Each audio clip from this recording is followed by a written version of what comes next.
श्री गणेशाय नमः। जय श्री कृष्ण। राधे राधे। नमस्कार दोस्तों, आज वैशाख मास के शुक्ल पक्ष की द्वादशी तिथि है। इस पवित्र महीने में कृष्ण पक्ष और शुक्ल पक्ष के द्वादशी पर भगवान विष्णु की विशेष पूजा करने की परंपरा है। इस दिन भगवान विष्णु के नारायण रूप की पूजा करने का विधान ग्रंथों में बताया गया है। ऐसा करने से महायज्ञ करने जितना पुण्य मिलता है। भगवान विष्णु की पूजा के लिए खास दिन होने से श्री कृष्ण ने इस तिथि को पर्व कहा है। दोस्तों, इस तिथि पर भगवान विष्णु के 12 नामों से पूजा करनी चाहिए। साथ ही ब्राह्मण भोजन या जरूरतमंद लोगों को अन्न दान करना चाहिए।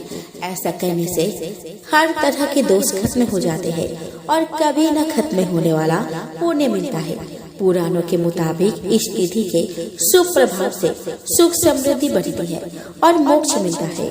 दोस्तों, स्कंद पुराण और महाभारत के अश्वमेधिक पर्व में बताया गया है कि हर महीने के द्वादशी तिथि पर शंख में दूध और गंगा जल मिलाकर भगवान विष्णु या श्री कृष्ण की मूर्ति का अभिषेक करना चाहिए। इसके बाद पूजा सामग्री और फिर तुलसी पत्र चढ़ाए। पूजा में भगवान विष्णु को ऋतु फल अर्पित करना चाहिए। इसके बाद नैवेद्य लगाकर प्रसाद बांटे, फिर ब्राह्मण भोजन या जरूरतमंद लोगों को खाना खिलाए। ऐसा करने से जाने अनजाने में हुए हर तरह के पाप और दोष खत्म हो जाते हैं। तो फिर आइए दोस्तों, आज द्वादशी के पावन दिन पर हम श्रवण करेंगे एकादशी व्रत पालन की कथा, यानी तुलसी माता की कथा। साथ ही आप श्रवण करेंगे राजा अम्बरीश की कथा कि कैसे भगवान विष्णु ने अपने भक्त के ऊपर आए संकटों का नाश किया। तो चलिए आज की कथा शुरू की जाए। दोस्तों, किसी गांव में एक बुढ़िया माई रहती थी। वो हर रोज तुलसी जी को सींचती और कहती कि हे तुलसी माता, सत्य दाता, मैं तेरा बिरला सींचती हूँ।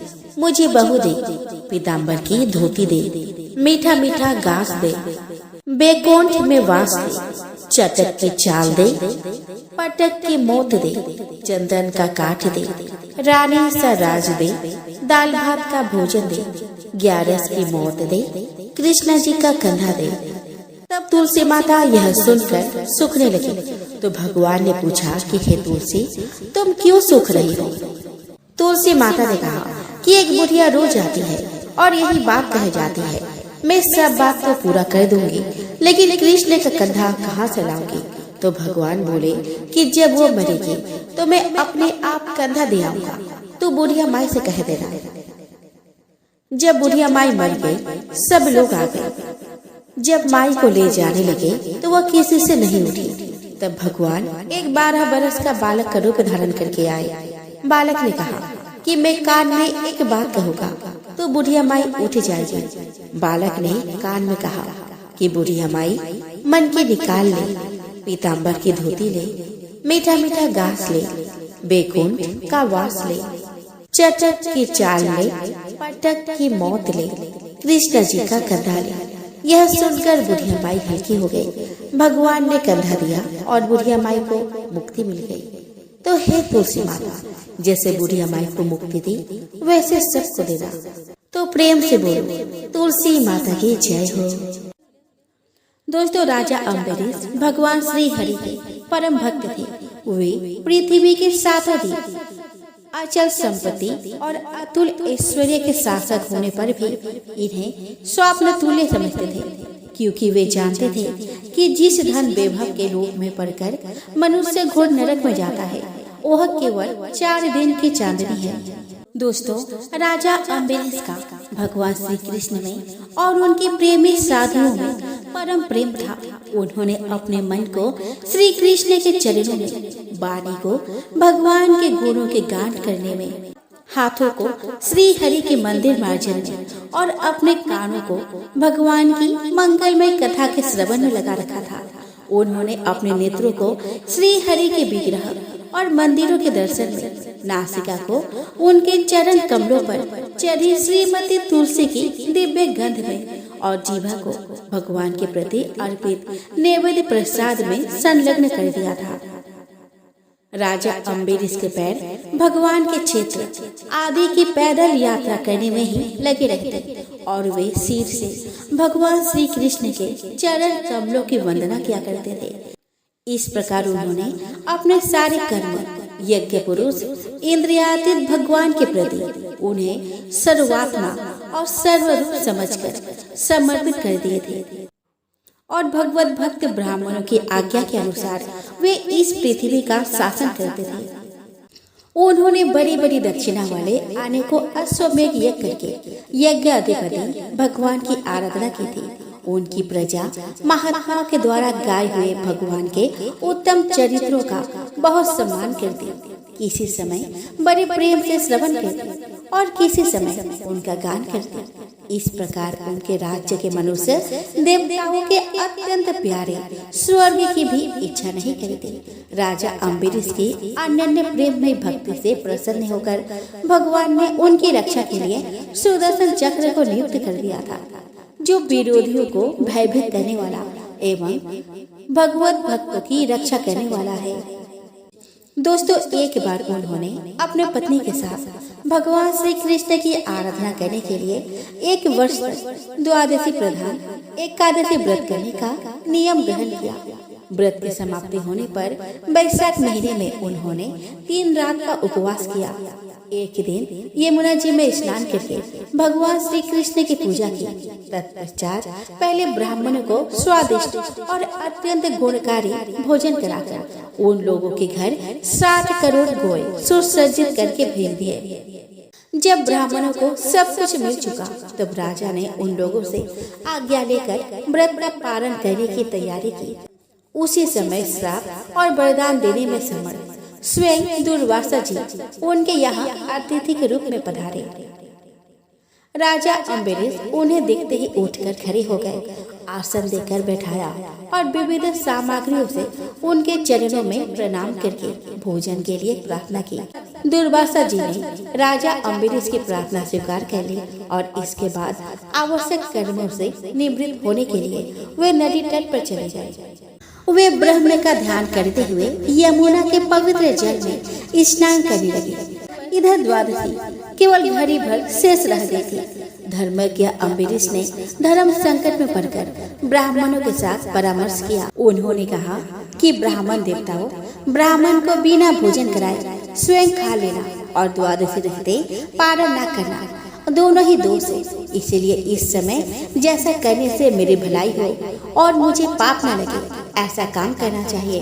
तब ब्राह्मणों के साथ विचार करके उन्होंने कहा, ब्राह्मणों, श्रुतियों में ऐसा कहा गया है कि जल पी लेना भोजन करना भी है, इसीलिए इस समय केवल जल से पारण किए लेता हूँ। ऐसा निश्चय करते हुए मन ही मन भगवान का चिंतन करते हुए राजर्षि अम्बरीश ने जल पी लिया और फिर दुर्वासा जी के आने की बाट देखने लगे। दुर्वासा जी आवश्यक कर्मों से निवृत्त होकर यमुना तट से लौट आए। जब राजा ने आगे बढ़कर उनका अभिनंदन किया तब उन्होंने अनुमान से ही समझ लिया कि राजा ने पारण कर लिया है। उस समय दुर्वासा जी बहुत भूखे थे।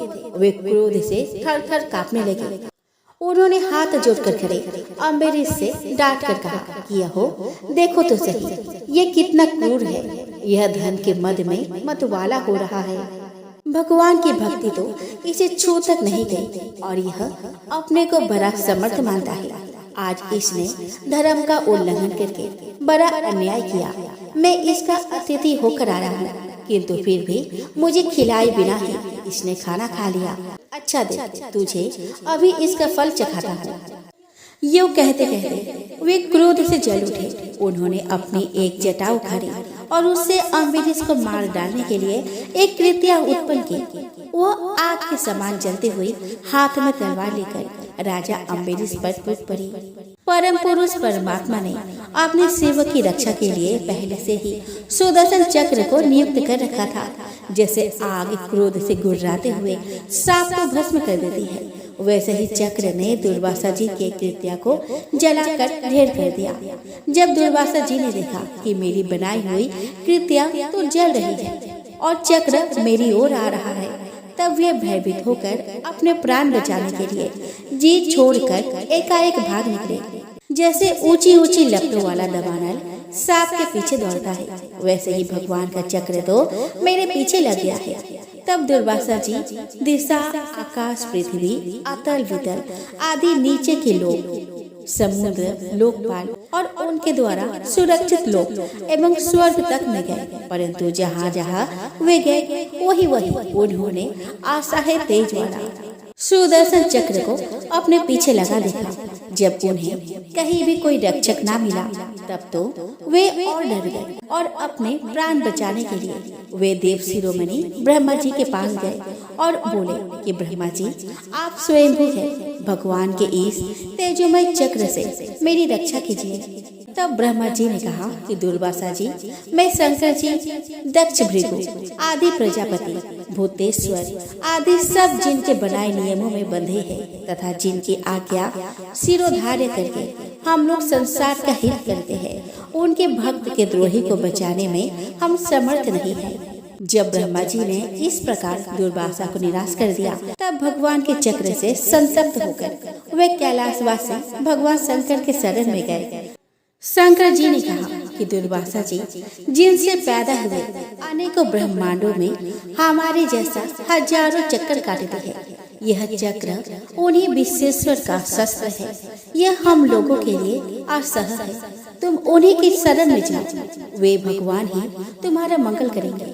निराश होकर दुर्वासा जी श्री हरि भगवान के परम धाम बैकुंठ के तरफ भागे। दुर्वासा जी भगवान के चक्र के आग से जल रहे थे, वे भगवान के चरणों में गिर पड़े। उन्होंने कहा कि हे अच्युत, हे अनंत, आप संतों के एकमात्र इच्छित है। प्रभु, संपूर्ण जगत के जीवन दाता, मैं अपराधी हूँ, आप मेरी रक्षा कीजिए। आपका परम प्रभाव न जानने के कारण ही मैंने आपके प्यारे भक्त का अपराध किया है। प्रभु, आप मुझे बचाइए। श्री भगवान ने कहा कि दुर्वासा जी, मैं सर्वथा भक्तों के अधीन हूँ, मुझ में तनिक भी स्वतंत्रता नहीं है। जो भक्त स्त्री, पुत्र, गृह, गुरुजन, प्राण, धन, इहलोक और परलोक सबको छोड़कर केवल मेरी शरण में आ गए हैं, उन्हें छोड़ने का संकल्प भी मैं कैसे कर सकता हूँ। इसमें संदेह नहीं कि ब्राह्मणों के लिए तपस्या और विद्या परम कल्याण के साधन है, परंतु यदि ब्राह्मण उदंड और अन्याय हो जाए तो वे ही दोनों उल्टा फल देने लगते हैं। दुर्वासा जी सुनिए, मैं आपको एक उपाय बताता हूँ जिसका अनिष्ट करने से आपको इस विपत्ति में आना पड़ा है। आप उसी के पास जाइए, उनसे क्षमा मांगिए, तब आपको शांति मिलेगी। सुदर्शन चक्र की ज्वाला से जलते हुए दुर्वासा लौटकर राजा अम्बरीश के पास आए और उन्होंने अत्यंत दुखी होकर राजा के पैर पकड़ लिए। दुर्वासा जी की यह चेष्टा देखकर और उनके चरण पकड़ने से लज्जित होकर राजा अम्बरीश भगवान के चक्र की स्तुति करने लगे। अम्बरीश ने कहा कि प्रभु सुदर्शन, आप अग्नि स्वरूप है, भगवान के प्यारे, हजार दांत वाले चक्रदेव, मैं आपको नमस्कार करता हूँ। समस्त अस्त्र शस्त्र को नष्ट कर देने वाले एवं पृथ्वी का रक्षक, आप इन ब्राह्मण की रक्षा कीजिए। आप कृपा करके हमारे कुल के भाग्य उदय के लिए दुर्वासा जी का कल्याण कीजिए। हमारे ऊपर यह आपका महान अनुग्रह होगा यदि मैंने कुछ भी दान किया हो, यज्ञ किया हो अथवा अपने धर्म का पालन किया हो। यदि हमारे वंश के लोग ब्राह्मणों को ही अपना आराध्य देव समझते रहे हो तो दुर्वासा जी की जलन मिट जाए। भगवान समस्त गुरुओं के एकमात्र आश्रय स्थल है। यदि मैंने समस्त प्राणियों के आत्मा के रूप में उन्हें देखा हो और वे मुझ पर प्रसन्न हो तो दुर्वासा जी के हृदय की सारी जलन मिट जाए। जब राजा अम्बरीश ने दुर्वासा जी को सब ओर से जलाने वाले भगवान के सुदर्शन चक्र की इस प्रकार स्तुति की, तब उनकी प्रार्थना से चक्र शांत हो गया। जब दुर्वासा चक्र की आग से मुक्त हो गए और उनका चित्त स्वस्थ हो गया, तब वे राजा अम्बरीश को अनेकानेक उत्तम आशीर्वाद देते हुए उनकी प्रशंसा करने लगे। दुर्वासा जी ने कहा कि धन्य है, आज मैंने भगवान के प्रेमी भक्तों का महत्व देखा। राजन, मैंने आपका अपराध किया, फिर भी आप मेरे लिए मंगल कामना ही कर रहे हैं। महाराज अम्बरीश, आपका हृदय करुणा भव से परिपूर्ण है। आपने मेरे ऊपर महान अनुग्रह किया। अहो, आपने मेरे अपराध बुलाकर मेरी रक्षा की है। जब से दुर्वासा जी चक्र से जीवन रक्षा के लिए भाग रहे थे, तब से राजा अम्बरीश ने भोजन नहीं किया था। वे दुर्वासा जी के लौटने की बाट देख रहे थे। अब उन्होंने दुर्वासा जी के चरण पकड़ लिए और उन्हें प्रसन्न करके विधि पूर्वक भोजन कराया। दुर्वासा जी ने बहुत ही संतुष्ट होकर राजा अम्बरीश के गुणों की प्रशंसा की और उसके बाद उनसे अनुमति लेकर आकाश मार्ग से प्रस्थान किया। जब सुदर्शन चक्र से भयभीत होकर दुर्वासा जी भाग रहे थे, तब से लेकर उनके लौटने तक 1 वर्ष का समय बीत गया था। इतने दिनों तक राजा अम्बरीश उनके दर्शन की आकांक्षा से केवल जल पीकर रहे। दुर्वासा जी के जाने के बाद उनके भोजन से बचे हुए अत्यंत पवित्र अन्न को राजा ने सपरिवार ग्रहण किया। कुछ वर्ष बीतने के बाद राजा अम्बरीश ने अपने ही समान भक्त पुत्रों पर राज्य का भार छोड़कर एवं स्वयं वन में चले गए। वहाँ वे बड़ी दृढ़ता के साथ आत्मस्वरूप भगवान में अपना मन लगाकर गुणों के प्रभाव रूपी संसार से मुक्त हो गए।